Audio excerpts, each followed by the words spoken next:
Hi all. നമ്മുടെ GeoGebra open ചെയ്ത് നമ്മൾ ആക്സസിങ് ഗ്രിഡ് എല്ലാം മാറ്റി, അതേപോലെ തന്നെ ലൈൻ സെഗ്മെൻറ്റ് വരച്ച് പാരലൈൻ വരച്ച് അതിനെ സ്ലാൻഡിങ് ലൈൻ വെച്ച് നമ്മൾ കട്ടും ചെയ്തായിരുന്നു അല്ലേ. എന്നിട്ട് നമ്മൾ ആംഗിൾസ് എല്ലാം ഇവിടെ മെഷറായി കിട്ടി. രണ്ട് ആംഗിൾസ് കൂട്ടുമ്പോൾ 180 ഡിഗ്രിയെന്നും എല്ലാ ചെറിയ ആംഗിൾസും ഒരേപോലെ ആണെന്നും എല്ലാ വലിയ ആംഗിൾസും ഒരേപോലെ ആണെന്നും അതേപോലെ തന്നെ ഒരു ചെറുതും വലുതും കൂടെ കൂട്ടിക്കഴിഞ്ഞാൽ 180 കിട്ടുമെന്നും നമുക്ക് കിട്ടി. ഇനി ഇത് കുറച്ചുകൂടെ അട്രാക്റ്റീവായിട്ട് നമുക്ക് ചെയ്യാനായിട്ട് പറ്റും. നോക്കിയാൽ ഇപ്പോൾ ഫസ്റ്റ് ആംഗിൾ 1=65 ഡിഗ്രി. ഓക്കെ, ഇതിൻ്റെ ഫോണ്ട് ഇതിപ്പോൾ എല്ലാം പച്ച കളറാണ് കിടക്കുന്നത് അല്ലേ. ഇതിൻ്റെ ഫോണ്ട് ജസ്റ്റ് ഒന്ന് മാറ്റണമെന്ന് വിചാരിക്കുക, ഫോണ്ട് കളർ. ഓക്കെ, അപ്പോൾ നമ്മൾ ഈ 1=65 ഡിഗ്രി എന്നുള്ള സാധനത്തിൽ ഞാൻ ജസ്റ്റ് റൈറ്റ് ക്ലിക്ക് ചെയ്തു കണ്ടോ. അപ്പോൾ ഇതിൻ്റെ ഒബ്ജക്റ്റ് പ്രോപ്പർട്ടീസ് ഉണ്ട്, ഒബ്ജക്റ്റ് പ്രോപ്പർട്ടീസ്. ആ ഒബ്ജക്റ്റ് പ്രോപ്പർട്ടീസ് നമ്മൾ ക്ലിക്ക് ചെയ്യാം. ഓക്കെ, അപ്പോൾ നമുക്ക് ആ ഒബ്ജക്റ്റിൻ്റെ കുറേ പ്രോപ്പർട്ടീസ് വരും. നോക്കിയാൽ ജസ്റ്റ് ഞാനതിന് വേണ്ടി 1 എന്നുള്ള ഞാൻ റെഡ് ആക്കി കണ്ടോ. അപ്പോൾ റെഡ് കളർ ഇവിടെ വന്നു കണ്ടോ. ആംഗിൾ സെലക്ട് ആയിരുന്നു, 1 റെഡായി. ഇനി ഇപ്പം നമുക്ക് എന്നാ ഈ 4 അല്ല വേണ്ടേ. അപ്പോൾ ഞാൻ ജസ്റ്റ് ഈ 4 നമ്മൾ ജസ്റ്റ് ക്ലിക്ക് ചെയ്തു. 4ഉം എനിക്ക് എന്ത് ചെയ്യണം, റെഡ് ആക്കണം. 4 ക്ലിക്ക് ചെയ്തിട്ട് 4ൻ്റെ ഒബ്ജക്റ്റ് പ്രോപ്പർട്ടീസ് റെഡ് കണ്ടോ. ഓക്കെ, ഇനി 665 അല്ലേ, object properties red. 7 object properties red കണ്ടോ. നമുക്കങ്ങനെ റെഡായിട്ട് കിട്ടി. നമുക്ക് ചെറിയ ആംഗിൾസ് അല്ല, നമ്മൾ റെഡായിട്ട് കിട്ടി. ഇനി ഇത് കുറച്ചുകൂടെയൊക്കെ നമുക്ക് നോക്കിയാൽ ഈ ആംഗിൾസിൻ്റെ അവിടെ കുറച്ചുകൂടെ നമുക്കൊന്ന് ഇതിപ്പോൾ ജസ്റ്റ് ഒരു ഷെയ്ഡ് അല്ല, ഔട്ട്ലൈൻ മുളക്കില്ലേ ഉള്ളൂ. ഈ കപ്പാസിറ്റി കൂട്ടുവാണെങ്കിൽ നമുക്കത് ഫുള്ള് ആയിട്ട് കിട്ടും. നോക്കിയേ കണ്ടോ. നമ്മൾ ആ 7 ആണ് സെലക്ട് ചെയ്തത്, കാരണം 7 വന്നു. ഇനി 4ൻ്റെ വേണേൽ 4 ജസ്റ്റ് ആ ആംഗിൾസ് ക്ലിക്ക് ചെയ്യുക, എന്നിട്ട് ആ കപ്പാസിറ്റി അങ്ങ് ഫുള്ളാക്കുക. ഓക്കെ, ഇനി ഫസ്റ്റ് 1 ക്ലിക്ക് ചെയ്തു, കപ്പാസിറ്റി കൂട്ടി. 6th 1 ക്ലിക്ക് ചെയ്തു, കപ്പാസിറ്റി കൂട്ടി. ഓക്കെ, ഇനി അങ്ങനെ ക്ലിക്ക് ചെയ്തിട്ട് വന്നില്ലെങ്കിൽ നിങ്ങൾ ജസ്റ്റ് ആംഗിൾസിൻ്റെ അവിടെ പോയിട്ട് റൈറ്റ് ക്ലിക്ക് ചെയ്തിട്ട് അതിൻ്റെ ഒബ്ജക്റ്റ് പ്രോപ്പർട്ടീസ് വെച്ചാൽ മതി. ഈ വിൻഡോ തന്നെ ആയിരിക്കും വരുന്നത്. ഓക്കെ, ഇനി നമുക്ക് ഇവിടെ ഇത് ജസ്റ്റ് എല്ലാം ഒന്ന് പച്ചയാക്കിയല്ലോ. അപ്പോൾ ഞാൻ ഈ ആംഗിൾ ജസ്റ്റ് ക്ലിക്ക് ചെയ്തു. ഈ ആംഗിൾ ക്ലിക്ക് ചെയ്യുമ്പോൾ ഓൾറെഡി തന്നെ ഈ ഒരു പോർഷനായിരിക്കും വരുന്നത്. ഇനി വന്നില്ല എന്നുണ്ടെങ്കിൽ മാത്രം റൈറ്റ് ക്ലിക്ക്, ഒബ്ജക്റ്റ് പ്രോപ്പർട്ടീസ് വരുമ്പോൾ ഈ വിൻഡോ വരുന്നത്. ഞാൻ ഗ്രീൻ സെലക്ട് ചെയ്തു. ഗ്രീൻ സെലക്ട് ചെയ്യുമ്പോൾ ഔട്ട്ലൈൻ ഇങ്ങനെ വന്നു, അതിൻ്റെ കപ്പാസിറ്റി കൂട്ടുക. ഓക്കെ, ഇനി ഓൾറെഡി എല്ലാം ഇത് ഞെക്കി വിട്ടാൽ മതി. 5 ക്ലിക്ക് ചെയ്തു, കളർ ഞാൻ ഗ്രീനാക്കി, കപ്പാസിറ്റി കൂട്ടി. അടുത്ത 3 ക്ലിക്ക് ചെയ്തു, കപ്പാസിറ്റി ഗ്രീൻ സെലക്ട് ചെയ്തു, അതിനുശേഷം കപ്പാസിറ്റി കൂട്ടി.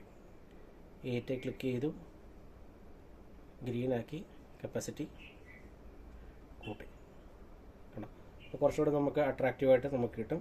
ഫസ്റ്റ് ആംഗിളും 6th ആംഗിളും 4th ആംഗിളും 7th ആംഗിളും നമുക്ക് സെയിമായിട്ട് കിട്ടി. അതേപോലെ തന്നെ 2nd angle, 5th angle, 3rd angle, 8th angle നമുക്ക് ഈക്വലായിട്ട് കിട്ടി. നമുക്ക് ജസ്റ്റ് കുറച്ചുകൂടെ അട്രാക്റ്റീവായിട്ട് നമുക്ക് ചെയ്യാനുണ്ട്. ഇനി ഈ ലൈൻസ് എന്തെങ്കിലും മാറ്റണമെങ്കിൽ, ലൈൻസിൻ്റെ കളർ മാറ്റണമെങ്കിൽ എന്ത് ചെയ്യണം, ലൈൻസ് ജസ്റ്റ് റൈറ്റ് ക്ലിക്ക് ചെയ്യുക, ലൈൻസിൻ്റെ ഒബ്ജക്റ്റീവ് പ്രോപ്പർട്ടീസ് എടുക്കുക. ഓക്കെ, അപ്പോൾ ഇത് ഈ സെഗ്മെൻറ്റാണ് അല്ലേ. നമുക്കതിന് എന്നാ കളർ കൊടുക്കണം, ഒരു പിങ്ക് കളർ കൊടുക്കണം. ഇതേ ഉണ്ടോ, പിങ്ക് കളർ വേണം. ഇനി ബ്ലാക്ക് കളറാണെങ്കിൽ ഓൾറെഡി നമ്മുടെ ബ്ലാക്ക് തന്നെ വരും. ഇനി ബ്ലൂ കളർ കൊടുക്കണമെങ്കിലോ കുറച്ചുകൂടെ റോയൽ ബ്ലൂ കളറായിട്ട് നമുക്ക് കിട്ടും കണ്ടോ. ഇനി താഴത്തെ ഇതേപോലെ നമുക്ക് ബ്ലൂ കളർ കൊടുക്കാം. അപ്പോൾ അതിൻ്റെ റൈറ്റ് ക്ലിക്ക് ചെയ്യുക, അതിൻ്റെ ഒബ്ജക്റ്റ് പ്രോപ്പർട്ടീസ് എടുക്കുക, എന്നിട്ട് എന്ത് ചെയ്യണം, നമ്മൾ ഈ ബ്ലൂ കളർ കൊടുക്കും കണ്ടോ. ആ ബ്ലൂ ആയി കണ്ടോ. അപ്പോൾ ആ ഓൾറെഡി ഒരു ബ്ലൂ കളർ നമുക്ക് കിട്ടും. ഇനി ഇതിനെ കട്ട് ചെയ്ത ലൈൻ്റെ ആണെങ്കിലോ, ഈ കട്ട് ചെയ്ത ലൈനെ ക്ലിക്ക് ചെയ്യുക, അല്ലെങ്കിൽ ജസ്റ്റ് അതിനെ പോയിന്റ് ചെയ്യുക, അതിന് റൈറ്റ് ക്ലിക്ക് ചെയ്യുക, ഒബ്ജക്റ്റ് പ്രോപ്പർട്ടീസ് എടുക്കുക കണ്ടോ. ഇനി അതിന് പിങ്ക് ലൈൻ വെച്ച് നമ്മൾ കട്ട് ചെയ്തെങ്കിൽ നമുക്ക് പിങ്ക് ലൈൻ കണ്ടോ. സോറി. അപ്പോൾ നമുക്ക് കുറച്ചുകൂടെ അട്രാക്റ്റീവായിട്ട് നമുക്ക് ഈ പറയുന്ന പാരലൈൻസിൻ്റെ പ്രോപ്പർട്ടീസ് ജിയോജിബ്ര വെച്ച് നമുക്ക് എക്സ്പ്ലെയിൻ ചെയ്യാനായിട്ട് സാധിക്കും. ഇത് നമുക്ക് പിള്ളേരെ കൊണ്ടാണെങ്കിലും ചെയ്യിപ്പിക്കാൻ, കുട്ടികൾക്കാണെങ്കിലും ചെയ്ത് നോക്കാവുന്നതാണ്. തീരെ സിമ്പിളാണ്. നമ്മൾ നേരത്തെ കഴിഞ്ഞ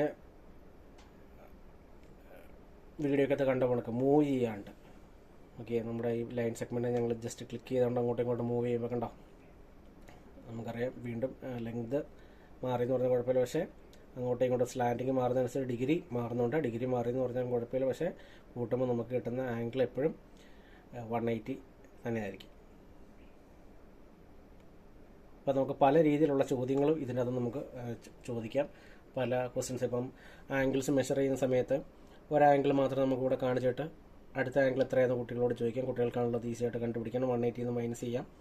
ആ രീതിയിൽ നമുക്ക് കുട്ടികളോട് പറയാം. ഇനി അതേപോലെ തന്നെ corresponding angles, alternate angles, co interior angles, ഇതെല്ലാം നമുക്ക് കുട്ടികൾക്ക് ഈ ഒരു മെത്തേഡ് ഈസി ആയിട്ട് നമുക്ക് പറഞ്ഞു കൊടുക്കാണ്ട് പറ്റും അല്ലേ. നോക്കിയേ, ലൈനിൻ്റെ മുകളിൽ റൈറ്റ് സൈഡിൽ കിടക്കുന്നത് അല്ലേ, അപ്പോൾ 1 4 ഇത് 2 കറസ്പോണ്ടിങ് ആംഗിളായിട്ട് പറയാം. ലൈന് താഴെ കിടക്കുന്ന 5 8 കറസ്പോണ്ടിങ് ആംഗിളാണ് അല്ലേ. അതേപോലെ തന്നെ ഈ സൈഡിൽ വരുമ്പോൾ 2 3 കറസ്പോണ്ടിങ് ആണ്, 6 7 കറസ്പോണ്ടിങ് ആണ് അല്ലേ. അപ്പോൾ നമുക്ക് കറസ്പോണ്ടിങ് ആംഗിൾസ് മാത്രമായിട്ട് നമുക്ക് ഈ സെക്ഷൻ്റെ അകത്ത് തന്നെ പറയാം അല്ലേ. റൈറ്റ് സൈഡിൽ കിടക്കുന്ന റെഡ് കളർ 2 കറസ്പോണ്ടിങ് ആണ്.